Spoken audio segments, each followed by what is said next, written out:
One of the biggest and most egregious errors and failures of the United States, and especially the NATO senior leaders at the political, diplomatic, and military level, has been our confusion on the terms of strategy and tactics. We pay so much attention to tactics, and our mentality is just wired to think about what's happening right now and looking at what's right in front of you and talking so much about that. The media, of course, we're locked into that as well. You know, the 24-hour media cycle, oftentimes, hey, something's trending for like a number of hours, and then they're off the table, and then we're ready to move on to next and swapping next on our screen. So we're kind of wired that way. And in some ways, it's not necessarily a bad thing. In some places, it's even useful. Not when you come to war and peace, however, because what I'm going to show you right now is that while the West has been playing tactics, Russia has been playing strategy. And the West has been unwilling to acknowledge reality and understand how tactics are necessary to achieve a strategic outcome beneficial to your side, while the Russian side does. And we're now closing in on what could be the end game, to where all of these things could come together to where reality will impose itself, an outcome that doesn't matter whether you focus on the near term or the long term. The things are going to play out the way that they always have in human affairs.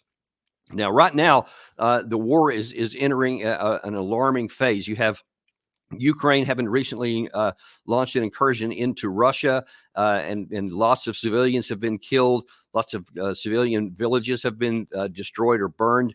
And then here in the last few days, even, you've had an attack by Ukraine into Belgorod city, actually just last night their time. And also the Russians have attacked at the Kharkiv city. And in both those cases, like you're seeing here, this one you're watching right here, if you haven't seen it yet, this is in Belgorod city. This is a Russian city. And you see that there are obviously no military targets here. They're just hitting civilian cars on the road. I've also seen some other, you can see those bombs in the distance going off there.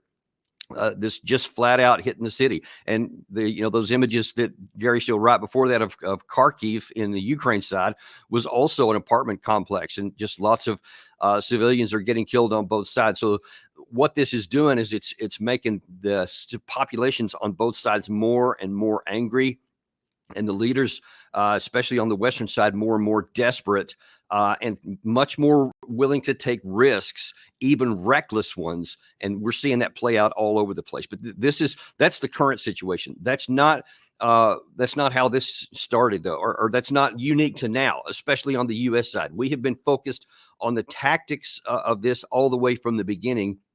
And like I said, Russia has been focused on strategy. That means that the U.S. and the Ukraine side has been unwilling to make hard decisions, things that are necessary. And anyone who's looking at things from a strategic point of view would have understood. Whereas the Russians have been willing to make some really hard decisions tactically that appear to be losing positions in the tactics. And certainly that's the way it would appeared. But the ultimate objective, which is to win the war for either side and have it concluded on terms beneficial to them on a political side, is definitely in Russia's favor. And we may be in the end game to very soon. That is exactly how it's going to play out, no matter what we want. And we definitely don't want that in the United States and in Kiev and in the Western Europe, as you're going to see here shortly. But first of all, let's take a step back. I want to look at things at the 30,000 foot level. I want to look at things in the big picture, and from the course of the whole war all the way up through now, hitting a number of key places to where these twin tendencies, one towards tactics, one towards strategy, have been playing out, and what the consequence of those are. This is crucial for understanding why the war is where it is today.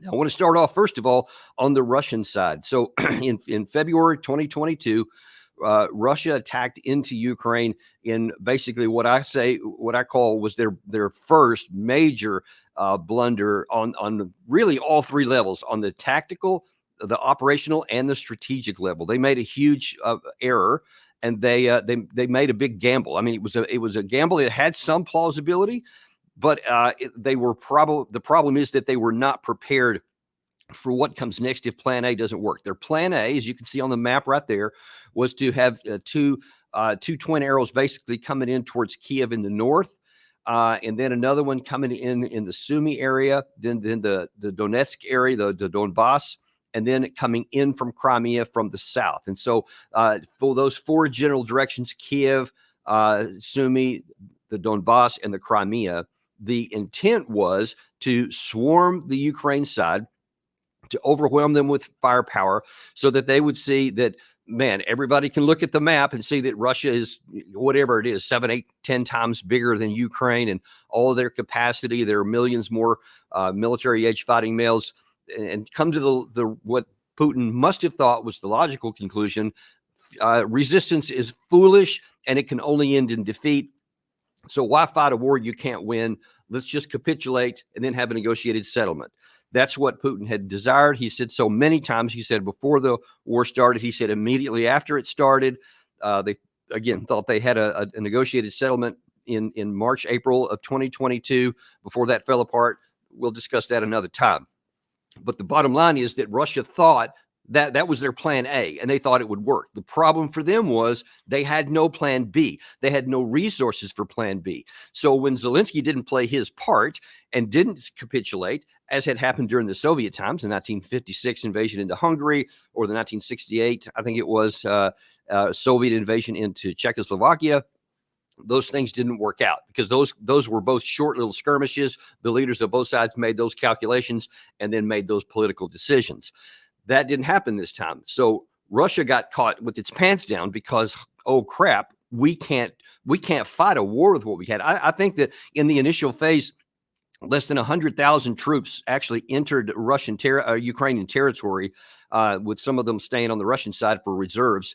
And so, you know, Gary, throw that first map back up there if you could. You can see here, when you're talking about spreading your forces out over all of these terrains and all this territory in the country of Ukraine, that any single arrow is not going to have that many troops. And so this idea that Russia wanted to militarily capture Kiev in the early phases is belied by the number of troops that they had allocated for that purpose. Had they intended to militarily capture Kiev, they wouldn't have split their forces into four parts throughout the country. They would have massed them all in that one area, and then they would have conducted their tactics in a very different way. But what they wanted to do was be ready to fight, but that hopefully they wouldn't have to. Or all they would have to do is, show a few, fire a bunch of tank rounds, blow up a couple of villages and kill some troops on the Ukraine side. And then they would, come to the logical conclusion. When that didn't happen, now then they are in a huge, huge bind because Ukraine fought tenaciously. They fought courageously. And especially because a lot of the anti-tank weapons that they had at the time, they, in a sense, were fighting an insurgent battle at the time by doing hit and run tactics and hitting these long Russian columns in the rear and the flanks and then disappearing out. So it wasn't, any kind of big arrow movements or big military movements. It was just disrupting everything the Russians were doing. And because they were not equipped or prepared for that kind of fight, they really did suffer some losses. And this is where you're starting to see the first movements of the Russian side on strategy. So when it became clear that Russia could not continue with the forces it had at hand or the forces it could muster, could not basically enact a plan B, they have to figure one out. Well, in the meantime, it was always clear from the beginning that the Donbass in the east was definitely the priority of effort. It always was. That was even what was cited as the reason why Russia came in, was to protect the Russian speakers in the Donbass area, which, of course, they had been fighting a civil war since 2014. And so they overtly came in on their side. That was one of the four arrows that they came in there. So instead of they tried to figure out what to do. They thought, well, what we're going to do initially is we're going to take the troops in the north, especially in Kiev area. We're going to withdraw them from that area and move them into the Donbass. Now, they tried to cover this over by saying, well, we just did it as a fact of goodwill so that we could show we actually want to reach a negotiated settlement.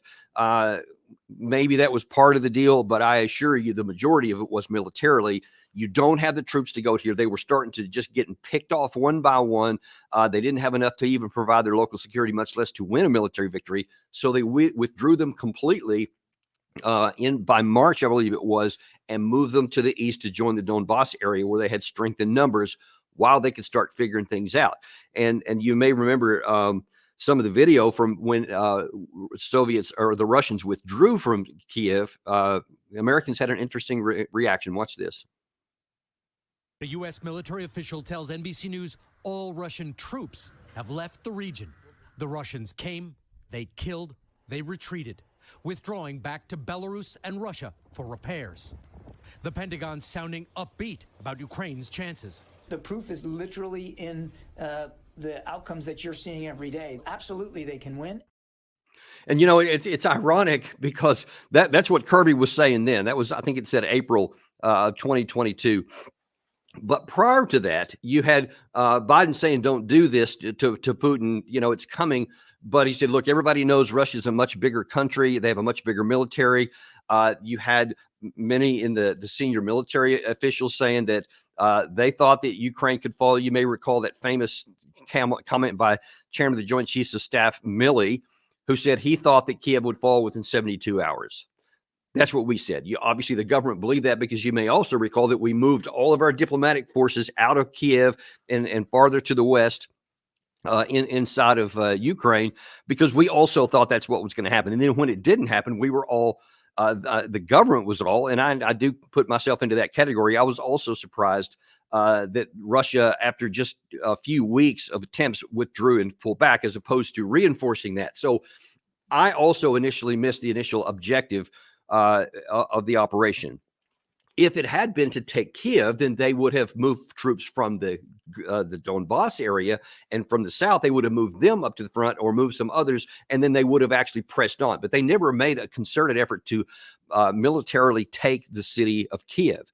And so that's where they exposed what their real priority was. They withdrew their troops. Some of them they did put back into Russia and Belarus for repair, like you mentioned, but the majority of those who were not damaged went into the Donbass, and that's where most of the fighting then took place there. Then all of a sudden, as 2022 goes on, and Russia's trying to figure out what they're going to do, because let me just tell you, things at the strategic level move a lot slower than they do at the tactical level, which is why the West has such a problem with it, because it doesn't correspond to media cycles. It doesn't correspond into the way our brains are wired and how we want to swap after 24 hours and move on to what's next. And so it's going to take time for Russia to first figure out, okay, now then we're forced with the plan B. What is our objective? What do we want to accomplish? Then they have to, whatever they come up with, they have to then say, now how are we going to resource it?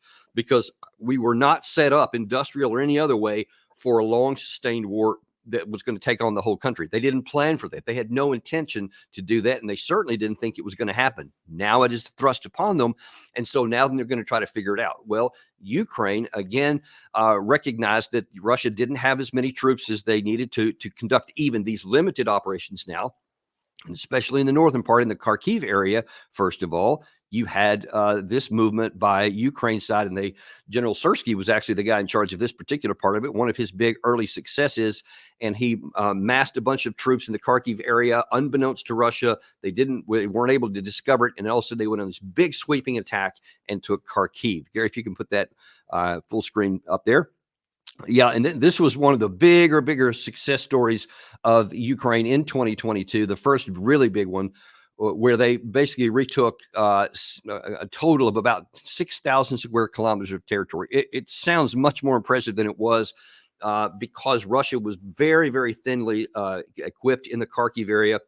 They had withdrawn from Sumy and Kiev, as I pointed out there, but they had not withdrawn from the Kharkiv area. That was another tactical error on the Russian side earlier, because they didn't have enough troops to hold it. They had only their version of the National Guard troops, which were lightly armed and minimally trained. They had not made any defensive positions. So I think this was in, I can't remember which month it was, April or May, or maybe even later than that in the year in 2022. I can't remember, but the Russians had taken no effort to build defenses. They had not dug anything in.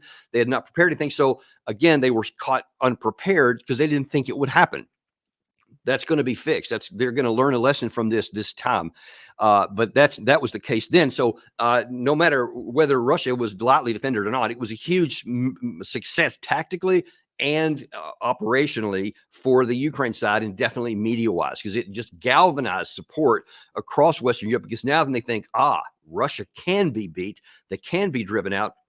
And that's what set the stage for all of this stuff coming in from the West, and all these thousands of combat vehicles, millions of rounds of ammunition, missiles, anti-tank missiles, anti-air missiles, etc.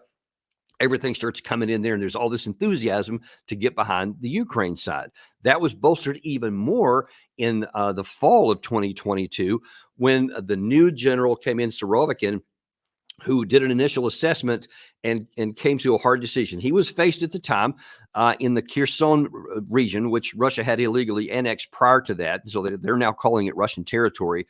And the Ukraine side had been massing troops for an attack there. And they had actually started initially, I want to say it was April or May. I'm sorry, August or September of 2022. And initially it was having terrible success or terrible results. The Ukraine side was losing lots and lots of people, and they were making incremental gains, but not that many.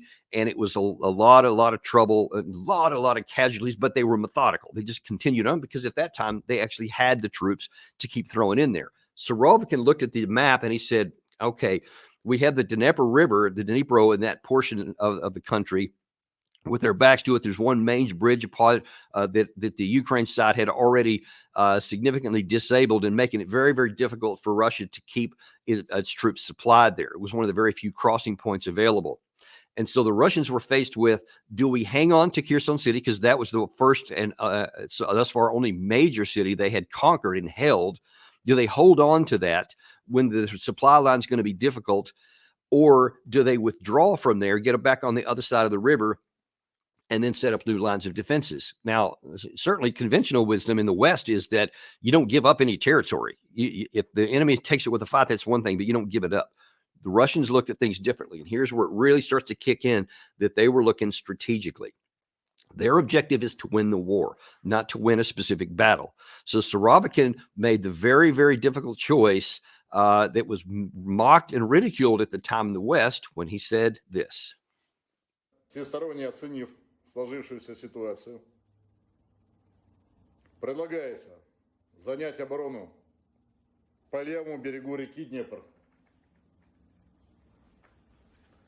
Понимаю, что это очень непростое решение. В то же время мы сохраним самое главное – жизни наших военнослужащих и в целом боеспособность группировки войск, держать которую на правом берегу.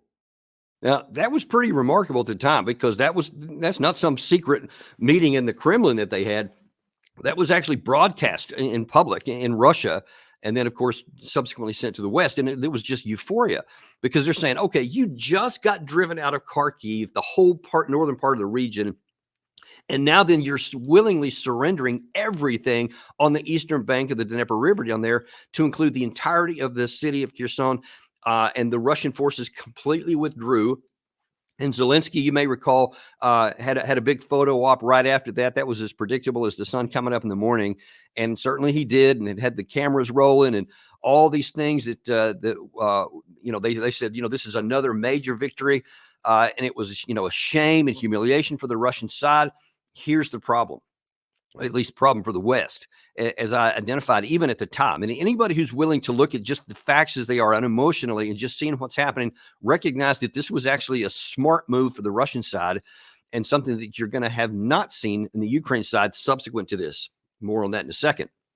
By withdrawing from that area, Russia had about 40,000 troops in that area, which they withdrew in order almost without any loss at all as they withdrew back across the river. Then they did the smart thing. They blew the remainder of that one bridge and then 3 others. So there were 4 bridges across that whole southern region of the front that they blew. And so now then, unless you want to mount a big pontoon bridge offensive, which takes enormous amounts of planning and resources, that whole then section of the front is now sealed off.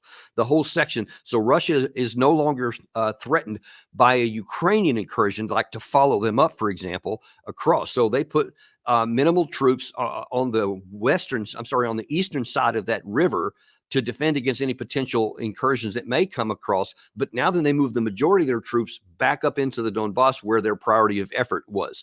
And we're going to see that was one of the big, big advantages. Second to that, following that, Surovikin again, he then immediately began digging defensive lines. And so Russia made the decision, it's subsequently now clear, that they were going to spend the bulk of the following year, 2023, in the defensive while they built up their forces and while they built up their defense industrial capacity in Russia. So Russia was willing to spend a whole year just defending while they're getting ready elsewhere. And that's exactly what they did. So the what later became known as the Surovikin lines, the defensive positions, which Russia built, there were in many areas 5 layers of defensive belts, which would have defended, which would have made an offensive very, very difficult. But because of all the euphoria in the West, they absolutely said, we are for sure going on the offensive in 2023. And as Zelensky said on that full screen that Gary put up a second ago, we will succeed, Zelensky says. Ukraine is ready to launch counteroffensive. That was in early 2023. So now, because they're bolstered, they have gotten all this support from the West, especially the United States. They're getting billions of dollars, thousands of combat vehicles of various types, some of the most modern armor, the HIMARS system, our artillery system, our tanks, intelligence capabilities, training from NATO, all these things, everything focusing on a decisive late spring or early summer offensive, as it turned out. Now, Zelensky was saying at the time, this is what we're going to do. We're definitely going to succeed. And certainly everybody in the West was cheerleading along with that. But again, we go back to, if you're looking at things cold and sober, it was not a pretty picture. And at the time, actually a month before Zelensky made that, I actually wrote this piece in the publication in 1945, where I argued that no, will Ukraine's spring offensive bring Kiev victory or set the stage for its defeat? In that article, I wrote that ignoring the balance of power that strongly favors Russia while hoping that Ukraine can muster the required strength to win a decisive victory in the battlefield while refusing any consideration of a negotiated settlement could ultimately lay the foundation for a much steeper cost to Kiev to end the fighting and on terms more favorable to Moscow. And frankly, that was kind of being nice about it, because the chances of Ukraine winning were not even that good. And as we're seeing, it's playing out exactly that way. So what I warned about in the spring of 2023 is now graphically upon us here. And as we're going to see in a minute, that still hasn't dawned on our leaders. We still don't see what's right in front of our eyes, while the Russian side does. And I'm afraid this is going to end really badly for our side. But so you had the Ukraine side saying, okay, we're going to continue to fight here and we're going to win, despite what all the fundamentals say. And as we all know, it didn't. The 2023 offensive was a complete and utter disaster. And it was as predictable as the sun coming up in the morning. Because here's why. And in subsequent articles, I also published before the offensive too, where I said, look, Russia has near dominance in the air.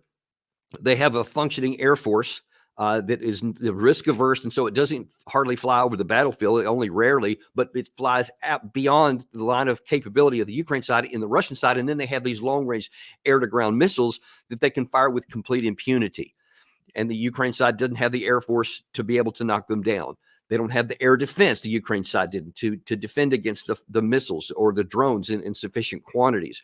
They didn't have the engineering equipment anywhere near what they needed to try and penetrate dug-in defensive positions that were ultra modern that the Russian side had built. They didn't have enough manpower. And possibly most importantly of all, they didn't have the capacity in the armored vehicles to be able to penetrate these lines. I used to be the second in command of an armored cavalry squadron for the 1st Armored Division in Germany in the early 2000s. And much of our task and training at that time in European terrain and in Germany there was to train on doing exactly that, how to penetrate a Soviet-style dug-in defense position. So I knew exactly what it would take, and I knew how much resources you had to have, and I knew the level of training you had to have, the equipment and the systems, as important as anything else. We needed systems that were with maintenance, with supply, with medical support, all of these kinds of things to be able to penetrate through there. You had to have army, you had to have engineering support, you had to have air support, you had to have rotary and fixed wing support, all of those things, air defense, everything is necessary to do the really, really hard job of penetrating those defensive lines. Ukraine had almost none of them. Now, they had lots of tanks and personnel, armor personnel carriers and artillery pieces at the time, and they had a lot of people. But what they didn't have was all the other things that go along with it. And the Russian side had the things that they need to defend. And that's exactly how it turned out, of course. It should have been painfully evident to anyone who's willing to look that that's how it was going to work out. And as it turned out, that not only did they not penetrate the 5 lines to get to the Azov coast, which was the stated objective, they got to one part of the first line of the main belt of defense of the Surovikin lines and broke their teeth on it. And they never penetrated beyond that in that area. And that just set the stage for everything else. But now then you have the next level of problems that the Ukraine side said, okay, well, we're going to keep defending what we have and we're going to get ready for another offensive. We'll try again next year. That was their comment. But now then the Russian side, because they have waited all this time and now they've inflicted this military defeat from the defensive side on the attacking, now then they're ready because they have been building up their troops. They have been training them out of contact, gaining new information along the lines. They're learning more things about drone warfare of their own because they were on the lower edge of that ledger at the beginning. Now then they're increasing their electronic warfare capability, which was always pretty good, and now it's getting really good. And they're starting to have their industrial capacity ramp up. So now then they're getting, tactical missiles, theater missiles, artillery shells. Of course, they make deals eventually with Iran to get more drones, with North Korea to get both missiles and other kinds of support, especially artillery shells. So things are really ramping up on the Russian side.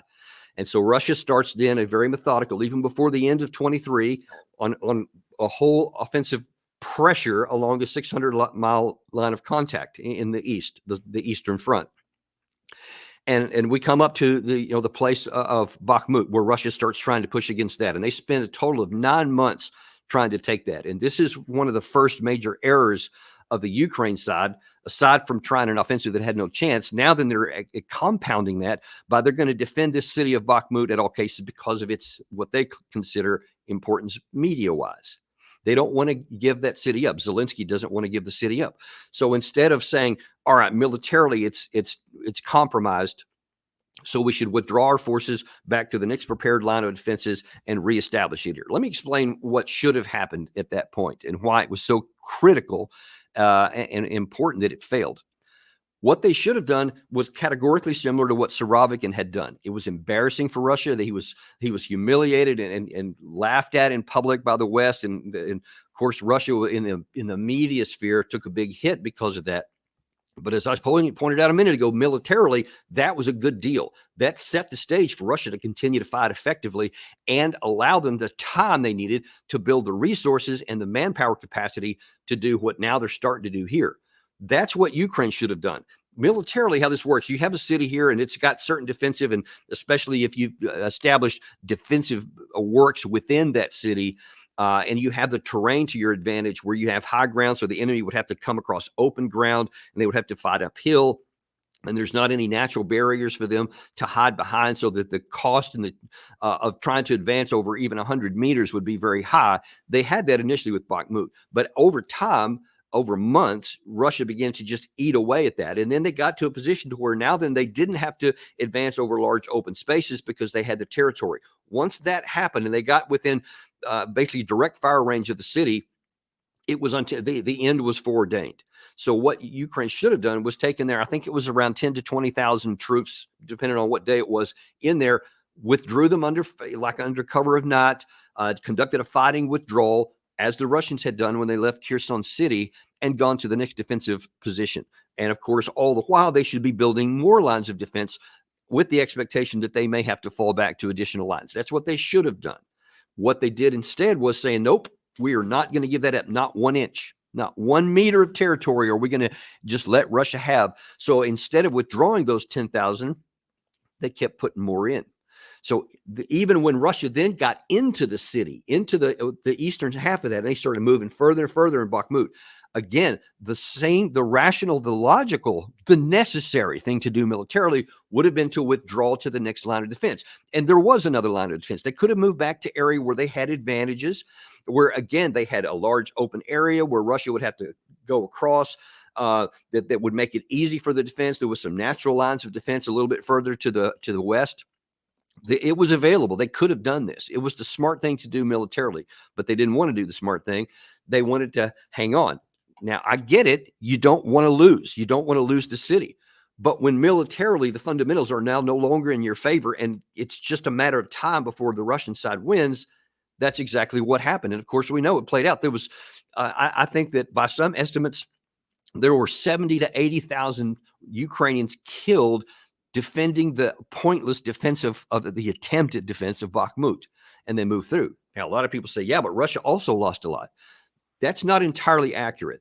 Number one, the losses on the Russian side were substantial, but they were not equivalent to what the Ukraine lost. And it was the Wagner group that took that did almost all the fighting, while on the rest of the line, Russia was basically kind of holding the line while they were continuing to build forces elsewhere and to train forces elsewhere, et cetera. So they were using this as a holding situation, but they were using the Wagner group to crush the Ukraine side there. So they lost so many well-trained troops and people that they needed to continue fighting elsewhere. This was then repeated in Avdiivka. Months later, the same dynamics were at play and the same situation occurred. And the Ukraine side did the same thing in response. They held on to the city as long as possible. They didn't withdraw when military expediency required it. And again, they lost tens of thousands of people. And you can't keep losing that many people when things are not working in your favor and there is more advantageous terrain for it. It's the classic thing of trading terrain for time. And you also, not just time, but also you preserve your fighting force so that you make the subsequent advances by the enemy even more expensive. So whatever Russia lost taking Bakhmut, they would have lost almost certainly more had the Ukraine side just withdrawn to the previous one. And of course, just look, as it worked out, they lost Bakhmut. But did that cause the war to end? Then they lost Avdiivka. Did that cause the war to end? No. So instead of doing the right thing and preserving forces, they lost them anyway, and they lost the troops that went along with it. That's focusing on tactics of the moment and the perceived fear of what it would look like media-wise if you lost a certain thing. And it's just so perverse when you realize that they did everything wrong. They lost tactically and they lost media-wise. That's not the end of that story, unfortunately. So that's kind of where we are. That's where we have been up to this point. And now then Russia is getting prepared, and they have been increasing their offensive all along the eastern front now. And of course, after they'd lost Avdiivka, then the Russians now, all of that time they had been buying is now paying off because now then they're pushing even further along the west and more deeper into Ukrainian territory, and to the point to where it's becoming evident that if Russia comes with a big push, the weakening of the entire Ukrainian army and could result in breaking through at some point, and then the entire thing could collapse. So now then, Ukraine is faced at this point. This is let's say that earlier middle of this summer, they come to another decision point. They should be able to look and just see at the fundamentals at play. They should be able to look at their side, what's coming from the west, what's not coming from the west, their manpower problem and how they're having a terrible time mobilizing anyone to fight. They don't have enough to offset losses. They see on the Russian side, they're still recruiting people at the rate of 30 to 40,000 per month, and they're willing to fight for that. And of course, the defense industrial capacity is just off the charts now, especially when you add in Iran and North Korea providing ammunition of various calibers. There's no way you could win. So what they should have done again is saying, all right, let's come up with the best negotiated settlement we can. And by June, Putin offered one last, as it probably turned out, opportunity for a negotiated settlement, which was on bad terms. It was worse than what was offered during the Minsk agreements, worse than what was offered in December 2021, worse than what was offered at Istanbul in 2022, and worse than had been talked apparently secretly earlier in 2024. It was the worst, but it was still going to leave Ukraine intact. It was still going to leave them with Odessa, with Kharkiv, with Kiev, all of the territories there, except for those 4 oblasts in Crimea. So from their perspective in Zelensky, that's not a good deal, but it's probably the best that you can. In fact, I won't even say probably. That was the best that you're going to get right there, because Russia has the capacity to conquer militarily, even if it takes a long time, although it may not. That remains to be seen.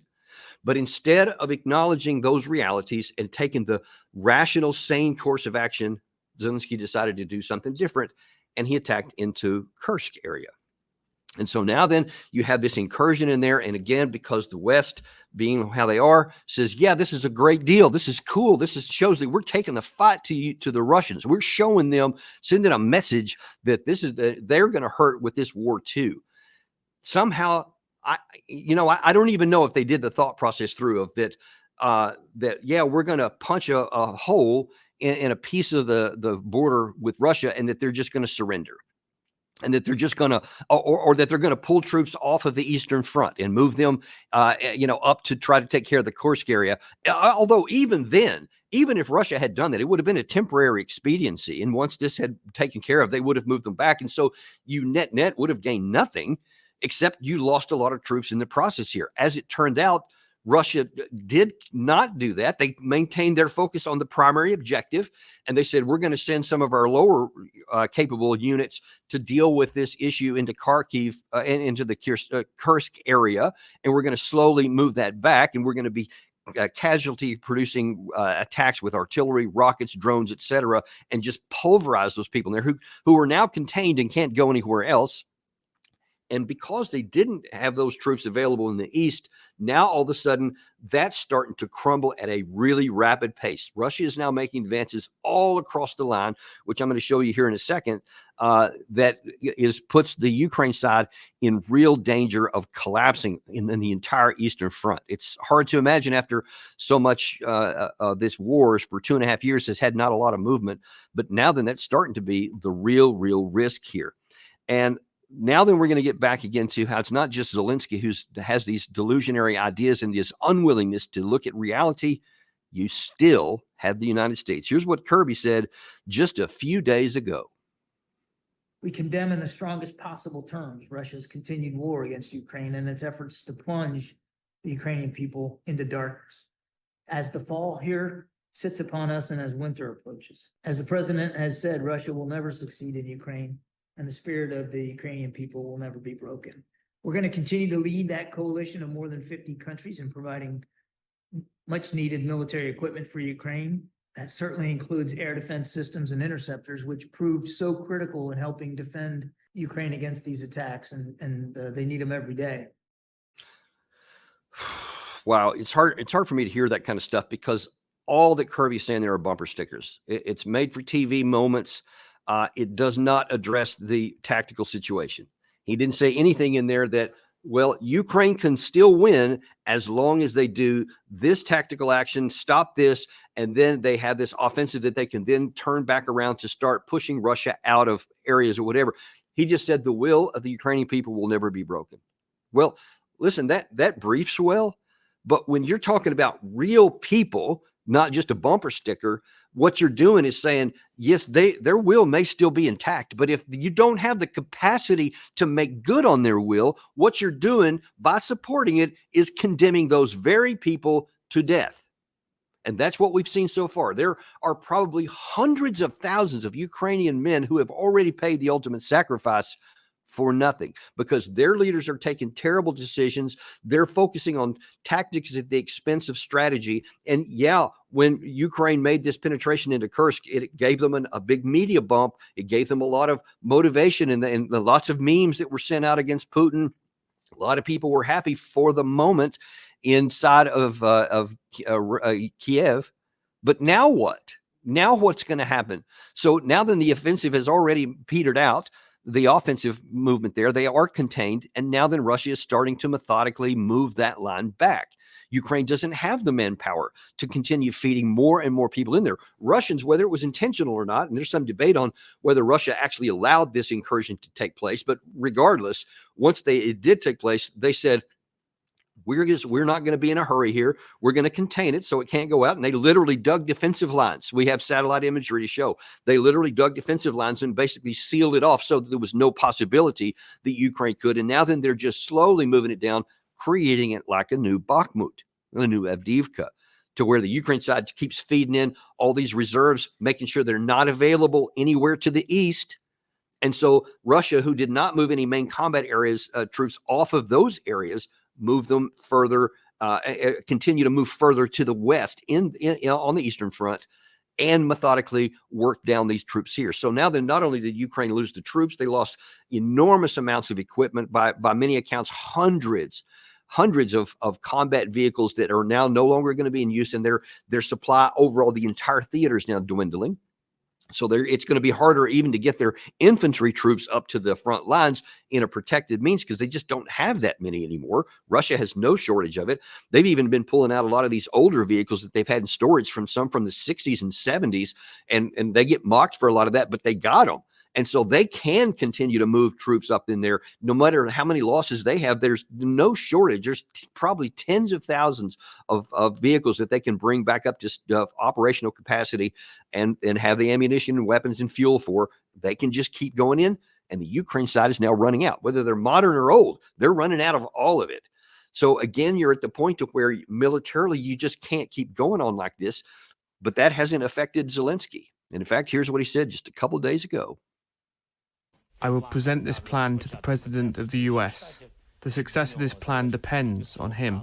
Will they give what we have in this plan or not? Will we be free to use what we have in this plan or not? That was a press conference he gave in Kiev, where he's basically saying that, hey, I'm going to go to the United States in September, and I've got this big wish list of things that I want. And, whether we succeed or not depends on the United States. So he's trying to put pressure on the Biden administration to say, hey, if we fail, it's your fault. And certainly there are plenty who wants to get behind that and will agree with that to put pressure on Biden to give it to him. But here's the mind-boggling thing. Don't just hear that press conference and that statement in isolation.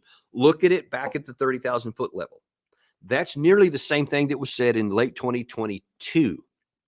Give me all this stuff, we'll have this offensive and we'll win. And you saw that we did. We gave them almost everything that they asked for in enormous quantities. And this nonsense that the Biden administration has not given the Ukraine side what they need is just nonsense when you look at the list of what we gave them. I mean, it's enormous. Thousands of American combat vehicle, millions of rounds of ammunition, et cetera. That's not the reason that they haven't been successful. The reason they hadn't been successful is because of the strategic balance. And if anyone's willing to look at it, you see it don't matter what we give them. We can give them all kinds of stuff here. Zelensky could go to Washington and Biden could say, okay, just give me your shopping list and whatever's on it, I'm going to give it to you as fast as we can get it over there. It's not going to make any difference. It will not make any difference because that's not what wins or loses war. Yes, you have to have combat equipment, but you also have to have the trained men to use them, and you have to have the systems that will maintain and keep those operational vehicles going in when you start fighting. And they got none of that. You see already that the air defense is just almost completely exhausted. Everything that we've given them to include our Patriots, our NASMs, the IRIS-T systems, all these things, they keep getting blown up, and there's not enough of them to give anyway.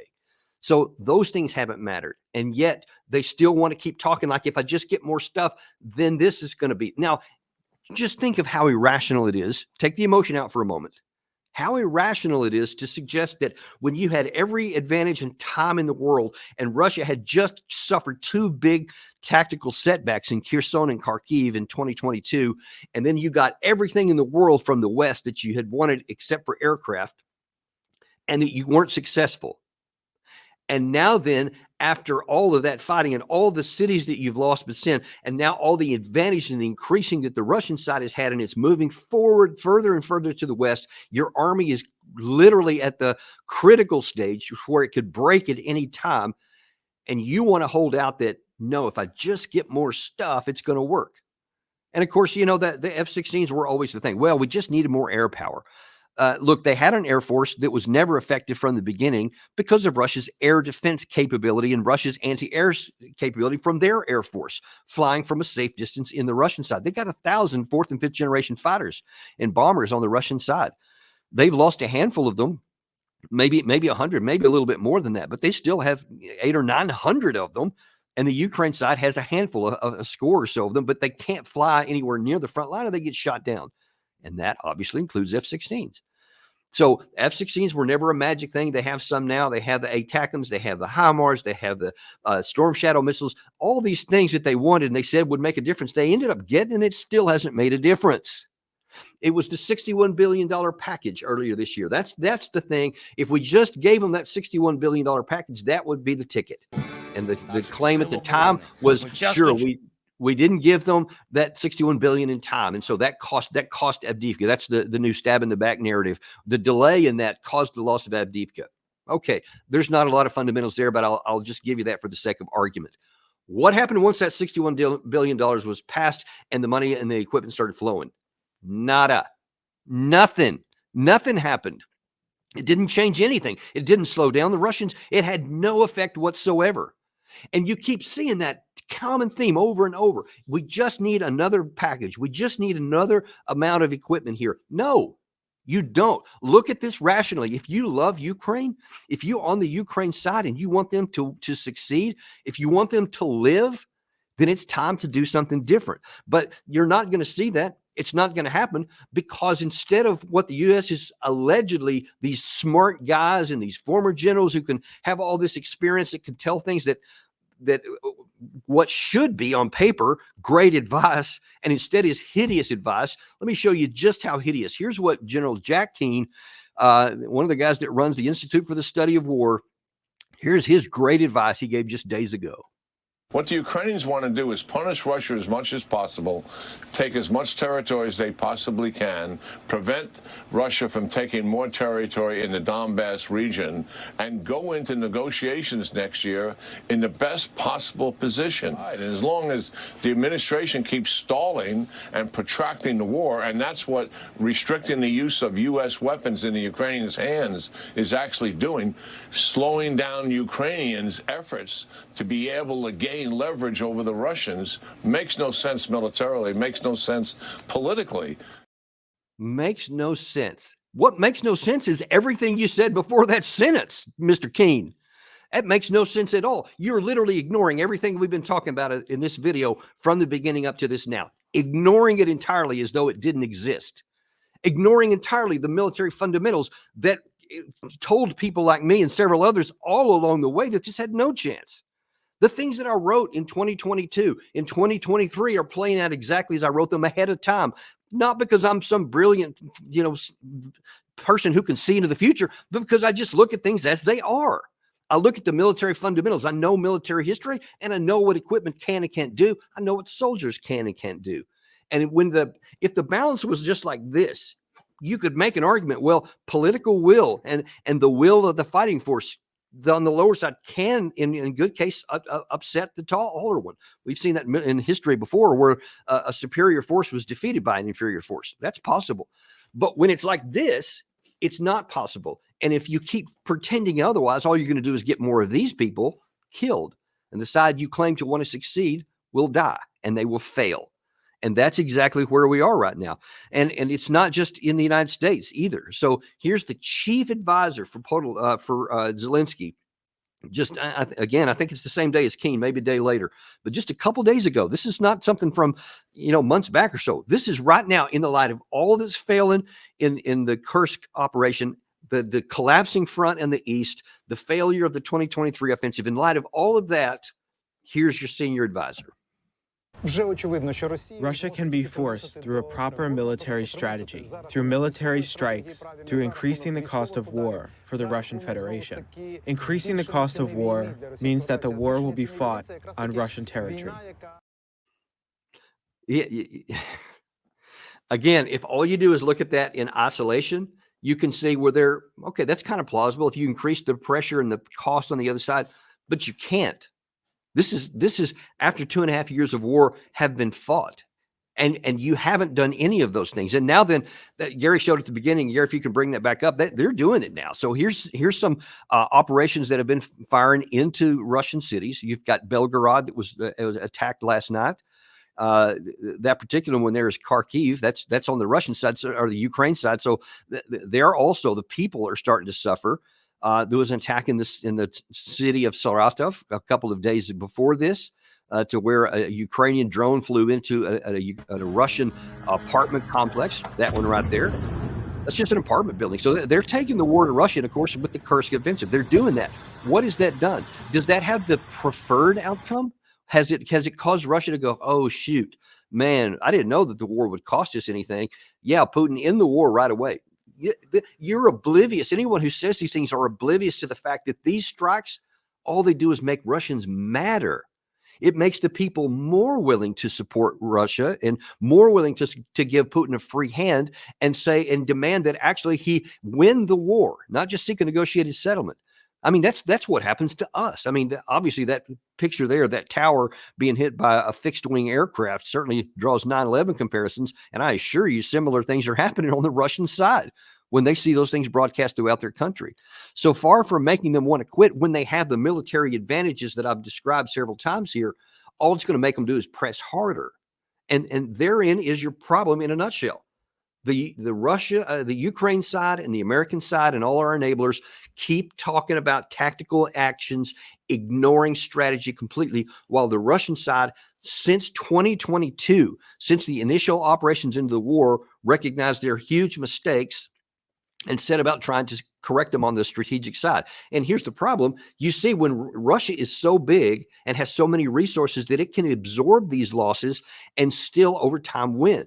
So they made a big mistake in February 2022 with their capabilities and the resources that they had allocated to them. They made a big mistake in the Kharkiv area by having too few troops there and not putting any defenses in. They made a big mistake in biting off more than they could chew in the Kherson area. And they rectified all of those things. They traded space for time. They willingly said, we're going to take a whole year to just kind of hold what we got while we build something else out of contact here.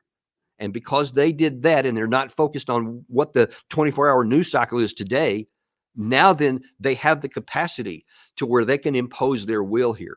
So they stopped what you had in the Kherson, in the Kursk offensive. That stopped, and it's now starting to reverse. And they never pulled their troops off of here. And because you put your troops in the Kursk offensive and didn't put them down here in the Pokrovsk, in the Kupiansk, in the Chasiv Yar area, the Toretsk area, all of these places are starting to fall at a much more rapid pace. And now then Ukraine is faced with a situation. Zelensky's waiting until September to go to President Biden and ask for more stuff. Dude, you got to worry about the next 24 hours here. What you need to do is take the troops that are in the Kursk area right now, get them out as fast as you can under order, solidify that border, because there's no guarantee that Russia won't continue pushing in that direction once you withdraw.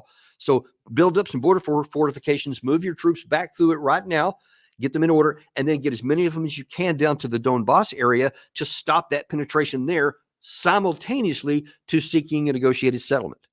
I don't know if Russia would do it at this point. It's entirely plausible that that point is past. And certainly Russian officials said that with the incursion here, that all offers of negotiation are off the table. We'll see if they actually mean that. But if you want to even have a chance, that's where you need to go. You've got to solidify that defense right now before your forces break, because otherwise you could lose everybody in that Kursk salient, and you could lose everybody in the Western Front. And now all of a sudden it's a free fall. And we haven't seen that at any point in this war, but now all the conditions are lined up for it. And the farther we get down this path, the greater the chance that Ukraine outright loses this war militarily. And I can assure you that will cause political earthquakes of the first order. What is the U.S., the West, and NATO going to do if everything that we have done and all these claims, like what I showed you Keane saying, what Podolyak is saying, what Kirby is saying, what President Biden is saying now, Vice President Harris, all these people keep saying, proves to be illusory and failed, and we lost.